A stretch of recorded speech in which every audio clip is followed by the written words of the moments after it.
I'm a 29-year-old guy, and this story involves my family, mainly my parents and my younger sister, Sophie, who's 25. For context, my family's pretty well off, but that's where the perks end for me. Let me take you back to when it all started going downhill. When I graduated college at 22, I was on a high, ready to start my life with a fresh degree and big plans. My parents, however, had different ideas. The day after I got my diploma, they sat me down and told me they were cutting me off financially. They said it was time for me to be financially independent and learn to fend for myself. It felt like a sucker punch because Sophie, who was just starting college, continued to receive full support from them. She got her tuition paid, an apartment covered, and a monthly allowance, while I was expected to sink or swim on my own. At first, I tried to make sense of it. Maybe they thought I was the older one and could handle it. But the longer it went on, the clearer it became. This wasn't about teaching me financial responsibility. It was about favoritism. Holidays and family gatherings were when things got really awkward. My parents would invite us all out for dinner, and when the check arrived, they'd look straight at me. I was expected to pay, even when I was barely scraping by with my entry-level job. Meanwhile, Sophie never once pulled out her wallet. It was like a running joke that everyone was in on except me. My parents would say it was because I was the man and should take care of it, but Sophie never got that same speech. I once asked why Sophie didn't have to contribute, and my mom just waved it off, saying, "Oh, she's still figuring things out." Apparently at 22, I was supposed to have everything figured out, while Sophie at 20 got a free pass. Growing up, Sophie was always the golden child. If she messed up, it was just a mistake, and my parents would rush to her defense. I remember once when she crashed her car, my dad was furious at first, but the next day he was at the dealership buying her a new one, saying it could have happened to anyone. Meanwhile, when I scratched my car parking it in our driveway, I had to pay for the repairs out of my own pocket. It was small things like this at first, but over time they piled up. Sophie could do no wrong in their eyes, and I was the one who needed to toughen up. Every time I brought it up, my parents would accuse me of being jealous or say I was overreacting. While I was working long hours trying to pay off my student loans, Sophie was living it up. She traveled to Europe to find herself, went on luxury shopping sprees, and posted about her weekends at fancy resorts. And guess who was funding all of it? Yep, my parents. I couldn't understand why they were so willing to keep bankrolling her lifestyle while they wouldn't even help me out with a loan for a security deposit when I moved out of their house. The kicker was when they paid for a lavish 25th birthday party for her at a 5-star restaurant, complete with a designer cake and a live band. When I turned 25, my birthday gift was a happy birthday text from them. The breaking point came last year during a family gathering. We were sitting around after dinner when my dad casually mentioned that Sophie's car needed expensive repairs. Without missing a beat, he turned to me and said, "Why don't you chip in to help your sister out?" I couldn't believe what I was hearing. I had been on my own for years, scraping by and building my life from the ground up without a cent from them. I pointed this out, reminding them that they cut me off at 22 and told me I needed to be independent. My dad just shrugged and said, "Well, she's different. She needs our support." I snapped. I told them it wasn't fair that I was expected to help when I'd had no help myself. They brushed it off like I was being dramatic, and Sophie just sat there, looking smug. It was the first time I realized how deeply ingrained their favoritism was. After that night, I decided to go low contact with my parents. I stopped answering their calls and texts unless it was necessary. It wasn't easy, but I needed space from the constant pressure and guilt tripping. I focused on myself for the next few years. I worked hard, got promoted, paid off my student loans, and even managed to buy my own place. It felt like a huge achievement, especially knowing I did it all on my own. While I was making progress, Sophie's life took a nosedive. She quit her job after a few months, claiming it was too stressful. Her credit card bills started piling up, and she began relying entirely on my parents for everything. They paid her rent, her bills, even her credit card debts. It was like watching a train wreck in slow motion. A few weeks ago, out of the blue, my parents started calling and texting me. It had been a while since they'd reached out like this, so I knew something was up. When I finally answered, they danced around the issue for a bit before admitting it. They were in financial trouble. Sophie's lifestyle had drained a significant portion of their savings, and they were struggling to keep up. Last Sunday, they invited me over for dinner. It was tense from the start, and I knew they were building up to something. Finally, my mom put down her fork, looked me in the eye, and said, "We need you to help Sophie out. She's in serious trouble, and family helps family." I was floored. They had the nerve to ask me for money after cutting me off for years. I told them there was no way I was going to bail her out. I'd spent the last 7 years building my own life while they coddled her. I wasn't about to undo all of that. My mom started crying, saying I was being selfish and that I'd forgotten my family values. My dad joined in, saying he was disappointed in me. It didn't take long for the rest of the family to find out. Suddenly, I was getting messages from aunts, uncles, and cousins telling me I was in the wrong. As if that wasn't enough, Sophie sent me a long, angry text accusing me of being a terrible brother. She ended it by saying that if I didn't help her, she was done with me for good. And that's where things stand. I've never felt more conflicted, but one thing is clear, I'm not backing down this time. Update 1. Right after the blow-up at dinner, things escalated quickly. My phone buzzed with messages from my parents the next morning, demanding I come over for a family meeting. They insisted it was for the good of the family and that we needed to sort things out face to face. It didn't take a genius to realize this was a setup, but I decided to go anyway. I figured it was better to get this over with and hear them out. When I arrived, the atmosphere was tense. My parents sat on one side of the living room, looking grim, and Sophie was there too, her eyes red from what I assumed was a fresh round of tears. I took a seat, and before I could even say a word, my mom launched into it. She pulled out a folder and started going over Sophie's financial situation. That's when I learned just how deep the mess really was. Apparently, Sophie had racked up over $100,000 in credit card debt. She defaulted on her car payments and maxed out multiple store credit cards. Her shopping habits were out of control: designer clothes, luxury vacations, spa weekends, you name it, she charged it. The worst part? My parents had been covering her bills in secret for years, hoping she'd eventually get her act together. Once my mom finished laying it all out, she turned to me with this desperate look on her face. They needed me to help Sophie out to the tune of $50,000. They said she was on the brink of bankruptcy and that this was her last chance. My dad chimed in, saying they couldn't keep paying her bills without jeopardizing their own finances. He made it sound like this was my duty, as her big brother, to step in and save the day. I couldn't believe what I was hearing. They were asking me for $50,000 after cutting me off years ago, expecting me to pull myself up by my bootstraps. I told them there was no way I was going to give Sophie that kind of money. She's an adult who made her own choices, and she needed to face the consequences, just like I had. As soon as I said no, the room shifted. My parents looked at each other, and I could feel the temperature drop. My mom started tearing up, saying I'd forgotten my family values and how they had sacrificed so much for me growing up. She painted this picture of my childhood as if they had given up everything for me, conveniently ignoring the fact that they had cut me off at 22 without a second thought. Then, Sophie started in on the emotional manipulation. She started sobbing, saying she had nowhere else to turn. She claimed she'd hit rock bottom, that she was scared, and that our parents couldn't afford to help her anymore. It was an Oscar-worthy performance, but I wasn't buying it. I'd seen this act before. Whenever she didn't get her way, the tears would flow, and everyone would rush to comfort her. At this point, my aunt chimed in. I didn't even realize she was in the house, but she walked into the room, clearly ready to back my parents up. She started in on how I was being ungrateful and selfish. She reminded me of all the support I used to get from the family before I was cut off and painted me as the bad guy for not stepping up now. It felt like I was being ganged up on from all sides. Just when I thought it couldn't get worse, my cousin 30M, who I hadn't seen in years, spoke up. He'd apparently been listening from the kitchen. He pointed out the obvious favoritism, saying it was unfair for my parents to expect me to bail Sophie out after they had let her life of luxury while I was forced to fend for myself. His support was unexpected, and it made the whole room go quiet for a moment. After that brief silence, my parents dropped the bombshell. They gave me an ultimatum: either I help Sophie out, or I'd be cut out of their lives permanently. They said they wouldn't forgive me if I turned my back on her in her time of need. It was their way of saying, you're either with us or against us. I took a deep breath, looked them straight in the eye, and calmly told them I'd already made my choice. I wasn't going to be manipulated into giving up money I'd worked hard for, especially after they'd abandoned me financially when I needed it most. That's when Sophie exploded. She jumped up, yelling that I was selfish and that I didn't care about family. She called me heartless and said I was dead to her. She stormed out of the room, slamming the door so hard that it rattled the windows. My parents just sat there, staring at me like I was the villain in this story. After that day, my parents made good on their threat. They stopped calling and texting me entirely. It was radio silence for weeks. Part of me felt relieved not to have to deal with their constant guilt tripping. But there was also a pang of sadness. It felt like the final nail in the coffin of whatever relationship we once had. Meanwhile, Sophie took the drama to social media. She started posting these cryptic messages about fake family and how she'd been betrayed by those closest to her. Friends and followers flooded her comments with sympathy, and she lapped it up. I knew better than to engage, so I ignored it.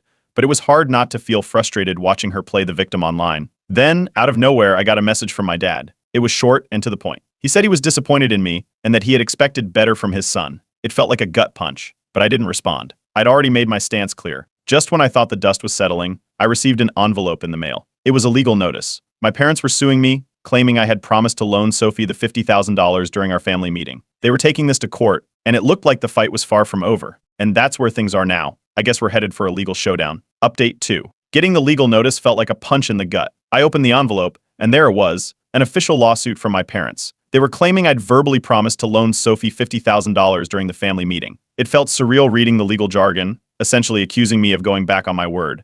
The whole thing was a lie, but they were serious about taking it to court. It was clear they were trying to bully me into giving in. I knew I couldn't handle this on my own, so I immediately started looking for a lawyer. After a few calls, I found someone who seemed sharp and had experience with family disputes. During our first meeting, I laid everything out: the financial cutoff, the favoritism, the family meeting where I'd clearly said no to bailing out Sophie. My lawyer listened, then leaned back in his chair and told me we had a strong case if I could gather solid evidence. He advised me to get statements from anyone who was at the meeting. He also suggested I look for any texts, emails, or recordings that could prove I never agreed to the loan. That's when I remembered something. I had a recording on my phone. It was from the family meeting, mostly because I'd been paranoid about how it would go. I pulled it up, and there it was, clear audio of me refusing to help Sophie. My lawyer's eyes lit up when he heard it. While my lawyer started preparing our defense, he began digging into my parents' finances to see if there was any motive behind the sudden lawsuit. That's when he uncovered something unexpected. My parents had been using Sophie's debts as a tax write-off for their business. They'd claimed her as a dependent and reported her financial troubles as business losses. It explained why they'd been so desperate for me to cover her debts. They'd been benefiting from it financially. This discovery gave us leverage. Not only did it show that my parents were involved in some questionable financial practices, but it also made their lawsuit look like a desperate attempt to keep their scheme going. My lawyer was excited, saying this could turn the whole case in our favor. I decided it was time to let the rest of the family know what was going on. I dropped a message in the family group chat, explaining that my parents were suing me and why. It was like lighting a fuse. Within minutes, the chat exploded with messages. My aunts and uncles were stunned. Half of them couldn't believe my parents would take me to court, while the other half immediately jumped to their defense, saying I must have done something to deserve it. Sophie, of course, chimed in, acting like the victim. She claimed she was struggling with her mental health, and that I was abandoning her in her time of need. It was the same story she'd been pushing online, but now she was doubling down, making it seem like I was the villain for not helping her out. It wasn't long before Sophie took the drama to her social media accounts again. This time, she wasn't being cryptic. She posted a long, emotional message about how she was going through a severe mental health crisis, and that her own brother had turned his back on her when she needed him most. Her followers ate it up, flooding the comments with messages of support, calling me heartless and cruel. My lawyer saw the posts and advised me not to respond. He said it was better to stay quiet and let the evidence speak for itself in court. It was hard to watch the narrative spin out of control, but I trusted his advice. Just when it felt like the whole family was against me, I got an unexpected phone call. It was from my estranged uncle, someone I hadn't spoken to in years. He distanced himself from the family a long time ago, and I never knew why. He told me he'd heard about the lawsuit and wanted to share something with me. He explained that my parents had pulled similar stunts before, using family members as financial pawns. He mentioned how they'd manipulated another relative into covering debts years ago, promising it was for the good of the family, only to leave them high and dry once the money was handed over. My uncle had cut contact after that and moved away to start fresh. He offered to testify in court if needed, saying he had no problem exposing my parents for what they were doing. It was the first real support I'd felt since this whole mess began, and it gave me a renewed sense of determination. A few days later, I got a call from my parents' lawyer. He sounded calm, almost smug, as he explained they wanted to offer a settlement. If I agreed to give Sophie the $50,000, they'd drop the lawsuit. He tried to frame it as a generous offer to avoid dragging this out in court. I couldn't help but laugh at the audacity. They really thought I'd cave after everything they'd put me through. I told my lawyer about the offer, and he advised me to reject it outright. We had strong evidence, and now with my uncle's willingness to testify, we had a good shot at not only winning the case, but also exposing their financial manipulation. He said it was time to go on the offensive. I hung up the phone, feeling the tension rise. It was clear now, this wasn't just about money. It was about control, and my parents weren't used to losing. My lawyer started preparing a countersuit for defamation, using Sophie's social media posts and the newfound evidence about their tax scheme as part of our case. Just as we were wrapping up our meeting, my lawyer's assistant rushed in with a new document she'd found during a background check, a hidden bank account in Sophie's name with a significant amount of money stashed away. It was far more than what she'd claimed she needed, and it painted a very different picture of her financial crisis. The plot had officially thickened. We were no longer just defending against their claims, we were about to expose a much bigger scheme. The next move was ours, and I couldn't wait to see how this played out in court. Update 3. When the call from my parents' lawyer came through, I was ready.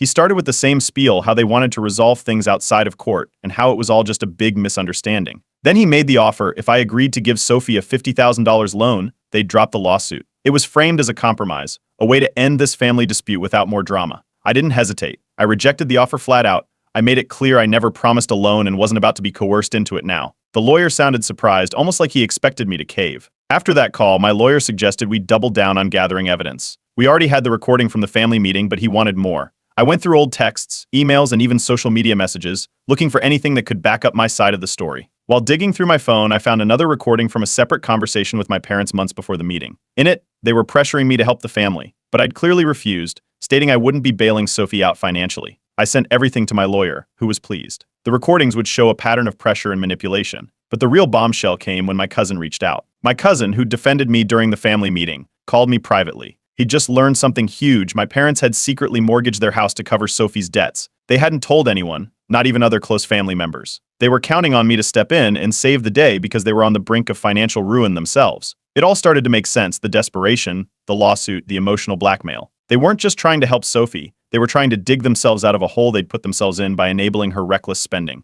As if things couldn't get worse, I found out my aunt, the one who'd sided with my parents during the family meeting, had her own reasons for pressuring me. My cousin told me she was promised a cut of any money they got from me. Apparently, my parents had promised her a portion of the settlement if she helped convince me to pay up. It was a gut punch, realizing just how deep the manipulation ran. This wasn't just about family loyalty, it was a coordinated effort to use me as their financial safety net. I decided enough was enough. After discussing it with my lawyer, I shared my story anonymously on Reddit. I didn't use real names or specific details that could be traced back, but I laid out everything: the financial cutoff, the favoritism, the lawsuit, and the recent discoveries. The post blew up. It went viral almost overnight, getting thousands of upvotes and hundreds of comments. People shared their own similar experiences, and I realized I wasn't alone. It was overwhelming, seeing the support pour in from complete strangers who understood exactly what I was dealing with. The post didn't stay anonymous for long. Word got back to my parents that I'd shared our story online. They were furious, accusing me of airing our private family business and humiliating them. Sophie wasn't far behind. She posted a tearful video on her social media, claiming she was being betrayed by her own brother and begging her followers for help. Her video painted her as the innocent victim, and once again, the comments were filled with sympathy. It was frustrating, watching her spin the narrative, but I knew we had more than enough evidence on our side. While preparing for court, my lawyer uncovered another document. It was evidence that my parents had tried to alter their will. They'd planned to leave everything to Sophie, explicitly cutting me out unless I made amends by financially supporting her. It was a power move, an attempt to control me from beyond the grave, essentially saying, "Help Sophie, or you get nothing." It was manipulative, and it showed just how far they were willing to go. Not long after, I got a call from my mom. She was crying, saying she never meant for things to go this far. She begged me to drop the legal battle for the sake of family unity. She tried every trick in the book, from guilt-tripping to emotional blackmail. I could hear the desperation in her voice, but I stayed firm. I told her I wasn't going to be the scapegoat anymore. I wouldn't sacrifice my hard-earned money to bail out Sophie yet again. My cousin, who had been one of my few supporters, came clean about something else. He confessed that Sophie had a long history of exploiting family members financially. She'd maxed out credit cards in other relatives' names, taken out loans she never repaid, and used sob stories to get money from anyone who would listen. This wasn't just a one-time thing, it was a pattern of behavior going back years. It was like peeling back layers of a rotten onion, and each layer revealed something worse. In response, my parents and Sophie doubled down. They started spreading rumors that I was mentally unstable, telling extended family I'd become erratic and prone to outbursts. Suddenly, I was getting concerned messages from relatives, asking if I was okay and if I needed help. It was infuriating, but I decided to keep quiet and let my lawyer handle it. Out of nowhere, an old family friend reached out. He'd seen my story and wanted to help. He shared messages from years ago where my parents openly discussed using me as a financial safety net once Sophie's spending got out of control. He offered to testify if the case went to trial, saying he couldn't stand by and watch them manipulate me any longer. With all this new evidence, my lawyer advised me to go on the offensive. We filed a countersuit for defamation and emotional distress. We had the recordings, the hidden mortgage, the altered will, and now the testimony from the family friend. It was a game changer, and I could tell the tide was turning. Then, out of the blue, Sophie sent me a message. It was filled with threats, saying she'd ruin my life if I didn't give in and help her. I forwarded it straight to my lawyer, who assured me it would be another nail in the coffin for their case. Just as we were getting ready to move forward with the countersuit, my lawyer found something new. There was a mysterious hidden bank account under Sophie's name, with a significant amount of money in it. It was far more than she'd claimed to have, suggesting she might have been lying about her financial crisis all along. This case was about to take a very unexpected turn. Update 4. The courtroom was packed the morning of the trial. I walked in with my lawyer by my side, scanning the rows filled with family members. My parents were seated at the front, right next to Sophie. They avoided my eyes, staring straight ahead. Sophie looked confident, almost smug, like she already knew the outcome. I took a deep breath, steeling myself. This was it. The proceedings began, and the lawyers presented their opening statements. My parents' lawyer wasted no time painting me as the selfish, estranged son who refused to help his sister in a time of crisis. He droned on about family values and broken promises, trying to tug at the judge's emotions. Then it was my lawyer's turn. He didn't hold back. He laid out a compelling argument, highlighting the years of financial manipulation and blatant favoritism. He presented our case as a classic story of a golden child being coddled, while the scapegoat was left to fend for himself. The judge looked intrigued, and I could see the shift in the room's energy. It wasn't going to be as simple as my parents had hoped. As planned, my estranged uncle was called to the stand. I hadn't seen him in years, but he nodded at me as he took his seat. The courtroom fell silent as he began recounting decades of financial manipulation by my parents. He shared stories of how they had used other family members in similar ways, convincing them to take on debt or give loans for the good of the family, only to leave them high and dry. The bombshell came when he mentioned a time years ago when my parents had almost bankrupted another relative by doing the same thing. He explained how they had used emotional manipulation and guilt to extract money, making it seem like it was the family's duty to help out. The judge raised an eyebrow, clearly surprised by the extent of the manipulation. Next up was Sophie. She took the stand, putting on her best tearful expression. She told a sob story about her financial struggles, claiming she had no choice but to rely on our parents because I had refused to help her. It was all crocodile tears and exaggerated drama. But my lawyer was ready. He started cross-examining her, pulling up her own social media posts. He showed photos of her shopping sprees, luxury vacations, and expensive dinners, all from the time she claimed to be broke. The courtroom buzzed with whispers as each photo contradicted her claims. Sophie's face turned red, and she stammered, trying to explain it away, but it was clear the judge wasn't buying it. Then came the big reveal. My lawyer presented the evidence of the hidden bank account under Sophie's name. He explained how we'd discovered it during the investigation, showing documents proving she had over $200,000 stashed away. It was money she'd siphoned from our parents over the years, all while pretending to be in financial distress. The room erupted in shocked gasps. My parents looked stunned, genuinely blindsided by the revelation. I watched their faces closely. They had no idea. Sophie had been deceiving them, taking advantage of their favoritism for her own gain. It was a turning point in the trial, and you could feel the shift as everyone realized who the real manipulator was. To drive the point home, my lawyer played the recording from the family meeting. The audio was crystal clear, my parents asking me to help Sophie,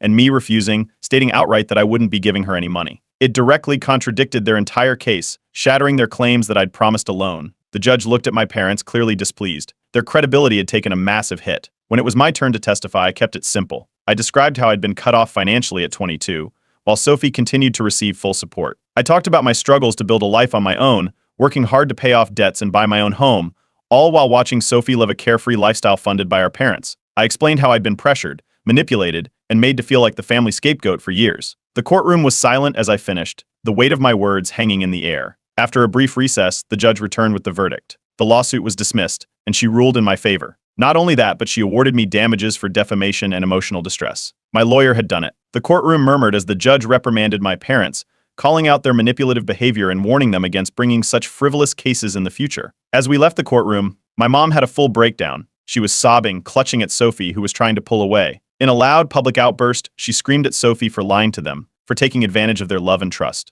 Sophie, looking furious, yanked her arm away and stormed off, refusing to speak to anyone. My father approached me outside the courtroom. He looked defeated, shoulders slumped, and admitted he hadn't known the full extent of Sophie's lies. He said he'd been blinded by his favoritism and apologized, but I didn't let him off the hook. I told him it was too little, too late, and walked away. In the following weeks, the fallout was massive. Extended family members reached out, split down the middle. Some apologized, admitting they'd believed the lies, while others still sided with Sophie, refusing to see the truth. Sophie's reputation took a nosedive. Her lies were exposed online, and people who once defended her started distancing themselves. Friends unfollowed her, and her social media went silent. A few days ago, I received a letter from my parents. It was a long, emotional plea for forgiveness. They promised they'd cut Sophie off financially and wanted to make amends. I read it, but I haven't responded yet. I'm not sure if I can ever trust them again after everything that's happened. Just when I thought it was over, I found a note tucked inside the envelope from my father's letter.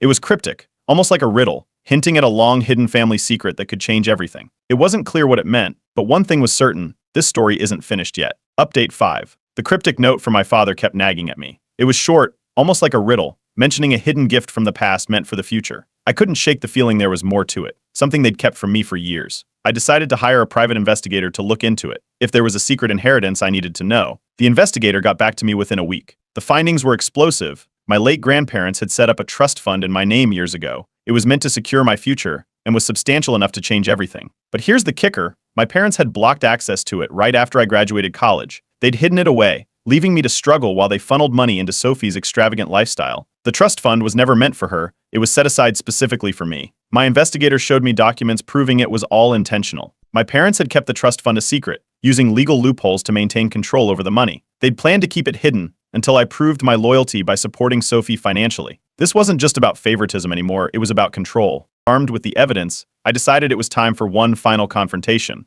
I showed up at my parents' house unannounced. They seemed surprised to see me, especially after everything that had happened in court. I laid the documents out on the table, pointing out the proof of the trust fund and how they'd blocked it. For the first time, they looked genuinely defeated. My mom started crying, saying they'd only done it to protect the family and make sure Sophie had a better start. My dad admitted they'd thought I didn't need it because I was already doing fine on my own. It was a weak excuse, and we all knew it. They'd hidden the inheritance to keep control over me and give Sophie every advantage, no matter the cost. I walked out without another word and headed straight to my lawyer's office. We filed the paperwork to reclaim the trust fund the very next day. It wasn't an easy decision, but it was the right one. My parents had lost their grip on me, and they knew it. Shortly after, I heard through the family grapevine that they'd finally cut ties with Sophie. Her betrayal, especially the hidden bank account, had been the last straw for them. It took a few weeks, but the judge ruled in my favor. The trust fund was awarded to me in full. It was a surreal moment. Years of legal battles, manipulation, and lies had led up to this. I felt a strange mix of triumph and sorrow as I walked out of the courtroom for the last time. I'd won, but the cost was the complete breakdown of my family. After the ruling, I made the decision to go permanently no contact with my parents and Sophie. I blocked their numbers, deleted their messages, and removed myself from every family group chat. It was time to move on. The relief was immediate, like a weight I'd carried for years was finally lifted. With the trust fund, I had the chance to start fresh. I relocated to a new city, somewhere far from the drama and bad memories. I bought a small house and started a new venture I'd always dreamed of. It was a nonprofit organization focused on helping victims of financial abuse, something I now understood all too well. I shared my experience on Reddit, posting an update to my original thread. I talked about the secret inheritance, the courtroom battles, and my decision to cut ties. The response was overwhelming. The post went viral again, with thousands of upvotes and supportive comments. People shared their own stories of manipulative families, thanking me for speaking out. It felt like a huge weight off my shoulders to finally tell the whole story. The messages of support were incredible. Strangers from all over reached out, offering encouragement and sharing their own experiences. It was validating to know I wasn't alone, and that my story had helped others feel seen. I felt a sense of closure I hadn't expected. A few days later, I received a handwritten letter from my father. It was a sincere apology, the kind I'd wanted for years. He admitted they'd been wrong, and that their actions had been driven by fear of losing control. He begged for forgiveness and promised they'd cut Sophie off for good. I read the letter once, then folded it up and put it away. I didn't respond. It wasn't about holding a grudge, it was about prioritizing my own healing. With the inheritance, I was able to fully fund my nonprofit. We launched programs to help victims of financial abuse gain independence, offering legal aid and financial education. It felt good to use the money for something meaningful, something that could actually make a difference. I also donated a portion to a charity focused on mental health support, knowing that Sophie's manipulations had taken a toll on everyone involved. Out of the blue, my estranged uncle called me again. He congratulated me on winning the case and hinted that there were more secrets buried in the family's past, things he hadn't revealed yet. He offered to share them if I wanted to know. I thought about it for a moment, then politely declined. I'd had enough of family secrets and drama. It was time to move forward. I deleted the family group chat from my phone for good. It felt symbolic, like closing a door on a chapter of my life that had been filled with manipulation and betrayal. I felt lighter, freer than I had in years. Just when I thought I'd heard the last of her, Sophie sent one final message. It was a half-hearted apology, filled with excuses and vague promises to do better. I didn't reply. I blocked her number and moved on. I ended my Reddit post with a message I wish someone had told me years ago. Stand up for yourself, set boundaries, and don't let family guilt you into sacrificing your own well-being. Family loyalty isn't worth your peace. As I hit the submit button, I felt a sense of closure. I'm excited for this new chapter of my life. For the first time, I'm free from the web of manipulation my family had spun around me. I'm choosing peace, and it feels like the best decision I've ever made.